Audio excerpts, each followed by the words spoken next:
Hey guys, yeah, this is me again, Rehema, and yeah, I'm at my favorite spot. This is a place where I come and park and wait for my babies, to come out of class, and then you can go home. And so I usually have a few minutes on my own. I love the privacy and I love all this.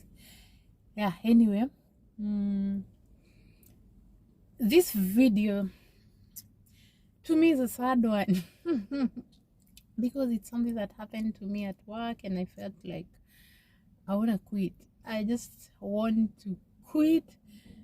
If I don't go back home, I want to be a trunk, is it truck, whatever, truck driver. Yeah. Hey, gosh. Anyway, let me give you the story. I think it happened on my maybe the third or the fourth week of my orientation at work. So, and by that time, by the third, fourth week, someone usually feels like, yeah, I think I can handle this. It's not a bad, it's not like the first and the second week at work. So I was feeling kind of confident, like I can handle patients and I can do stuff. So it's a normal day. I wake up in the morning, I go at work, and then kama kawaida, I get my preceptor nurse and we take our assignments and we get our report from the night nurse. And then this night nurse, there was one particular patient who got admitted around that shift change time. And it's usually hectic. If you get an admission around shift change, it's never a good thing. You will find something you aren't able to do. So apparently this patient was supposed to be on fluids and the nurse did not make it to hang the fluids. And so we were like, it's okay. Actually, we are two now, me and my preceptor. Like, that's something we can do. It shouldn't worry you. And so she gave us the report and she went home. So me, the first thing I did is pick up the fluids and go to the patient's room. And before she went, we actually went to the room. You know the way it's a norm, you have to go to the patient's room and introduce yourself, like blah blah blah, I'm who and who, I'm so and so, and I'm gonna be your nurse today. And so we did that. So me, I was a preceptee, like, yeah. So my preceptor nurse is the one who told the patient, hey, hi, good morning, my name is so and so, and I'm gonna be taking care of you today with Rehema here. Yeah, we're going to take, you have two nurses today, your luck is like, yeah. So we went back, and so when I went back, I took my fluids and I went to fix the patient's fluids. And when I reached her room, I found the doctor there, and she was telling the doctor, see, now I came, I haven't been given fluids, I don't know what's happening around. So I was like, what the hell is happening? And so the doctor told her, and I was like, oh, your fluids, I have them, I'm here to fix your fluids. And then she kind of raised her voice like, what are you telling me? What do you want to say? And the doctor noticed and he was like, no, it's not her fault. The fault, no one's fault. I just put the fluids, like I just put an order for your fluids, so don't worry, all is gonna be okay. So the doctor there covered me, but I was like, I didn't understand. Like, I've just come on duty. I'm doing what I'm supposed to do, but I was like, fine, no problem. So I left the fluid there. I think I went to pick up something. And so by the time I came back to the room, the doctor was not there. And now the son is there. That's Kwanzaa, the most irritating thing here. Like, patients stay with their relatives in the room the whole time. Whatever you're doing to this patient, their relatives are there until I don't know what time. Like the whole day, they're just there. So the son is there and the daughter. I'm fixing this fluid. And Shetani ni mbaya. When I'm fixing, you know, most of us are not used to these pumps, these IV pumps. They can be irritating. So I fixed, it start beep, beep, start beeping. I'm like, oh no, this is not the day. So the son is looking at me, those ones of, like, and then he's like, I hope you're not messing up with these fluids. This is my mama. And once he said that, I think I lost it. I got confused. I got like some mind block or something. But Nikambia, please God, let this work. And so finally, the IV pump behaved and it stopped beeping. Then she had an antibiotic. That antibiotic that we were supposed to give her was not available on the floor. It was something you had to call pharmacy to prepare for you and call you once they're done, and then you get the drug and give the patient. So I kept calling pharmacy, hey, you guys, I need this med.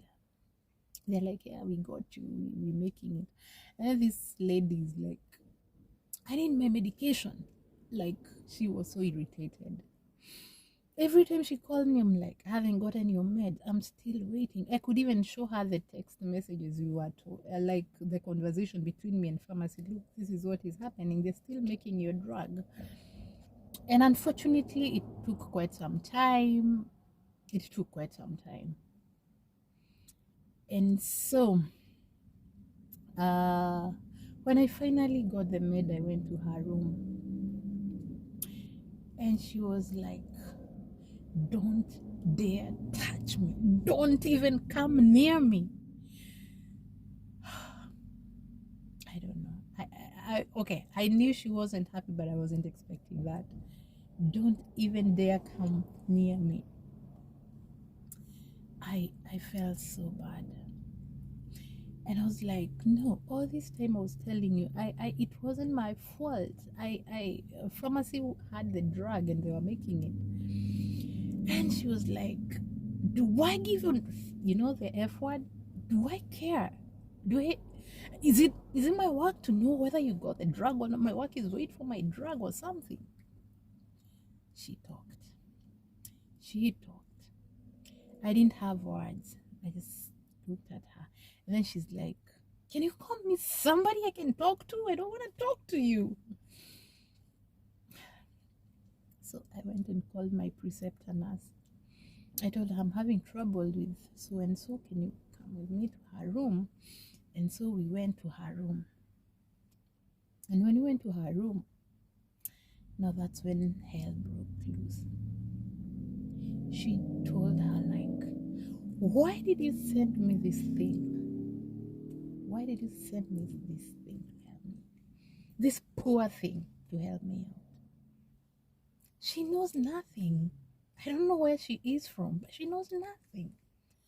I've been asking for my medication. She's not been giving me. She's not been telling me what's happening. Why? I'm so sick. I am a critical patient. Why would you assign a nurse who knows nothing to me? Why? Like, I need to be, I'm critical.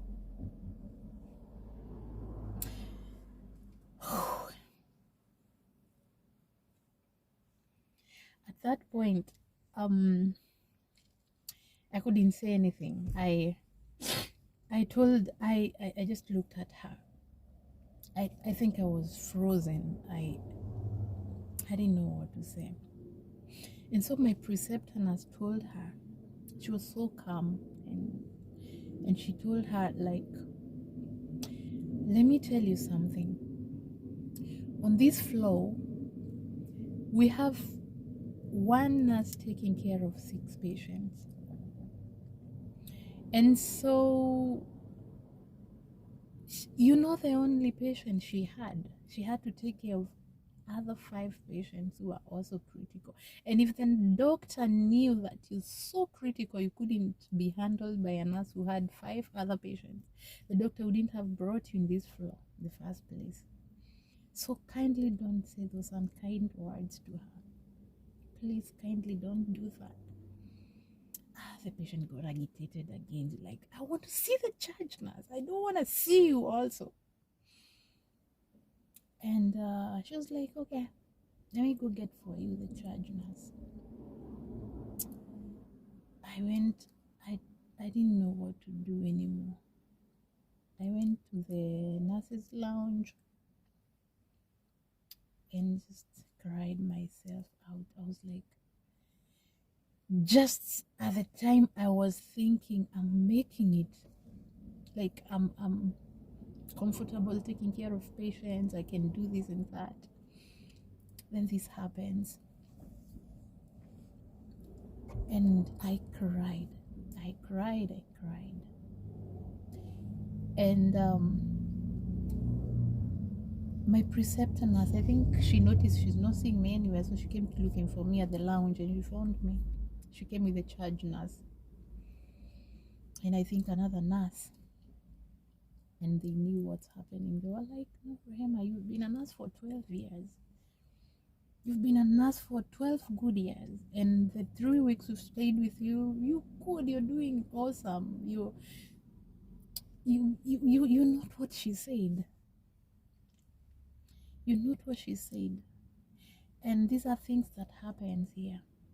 One day you have a good day, and the next day somebody just spoils your day. So do not worry. Do not let it disturb you. Do not let it get into your mind that you're not a good nurse. You are a good nurse. And I just wiped my tears and went on. Definitely the day was bad.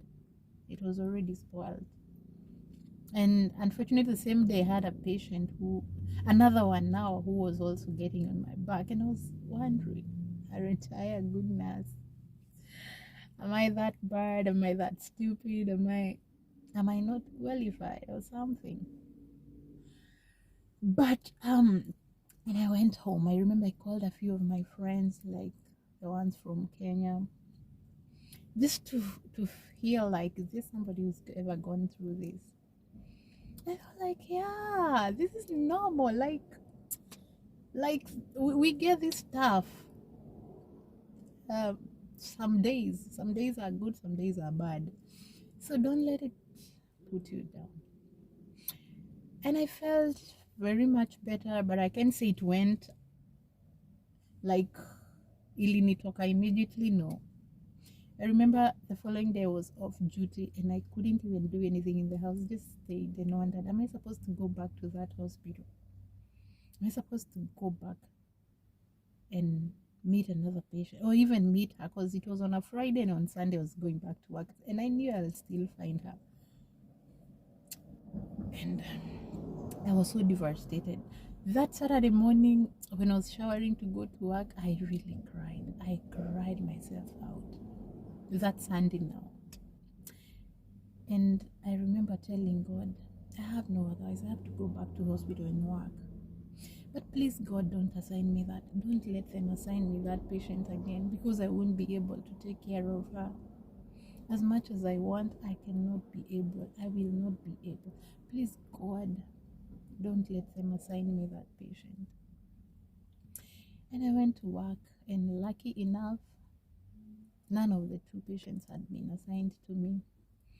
And I had the most, I think I've never had a good day like that Sunday.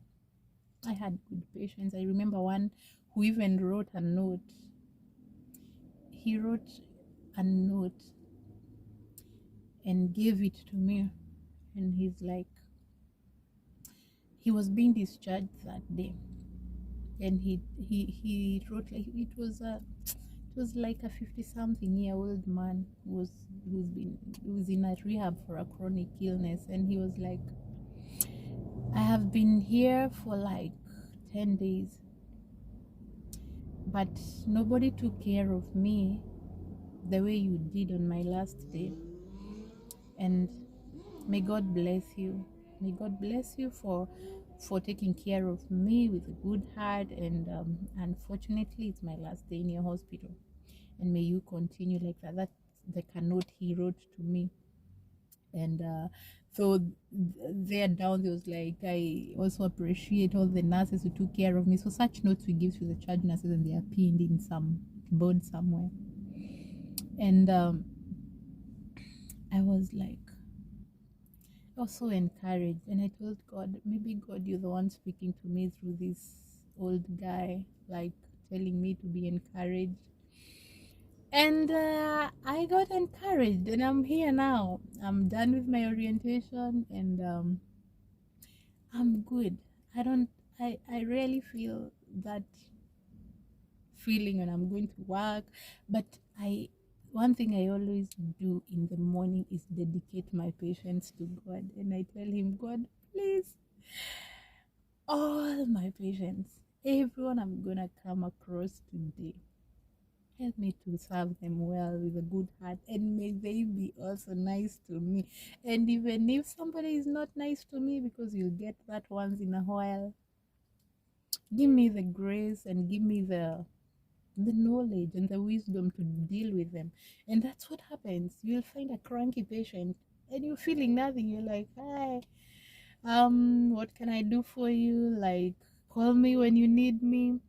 And the day goes well, and the patient is okay, and you're okay to go home feeling fine. So this is just to encourage somebody, especially the nurses who are coming over.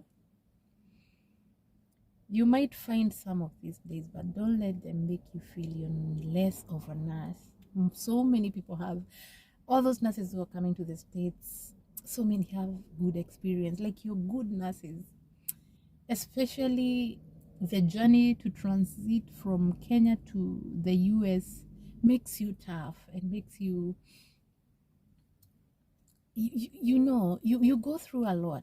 And so there's no way you will endure all that, all those years of preparing to come and work in the US, and then you let somebody make you feel less of a nurse. So be ready to find such days and be ready to face them. And always pray. Always pray. Pray for your preceptor and pray for your patients. And you will be surprised at how smooth your journey will be, because God will not let you down. God will always listen to you, because our career is a noble career, and it's a career that involves taking care of the helpless, and there's no way God can make you suffer as you take care of the helpless. So yeah, until next time, it's a bye.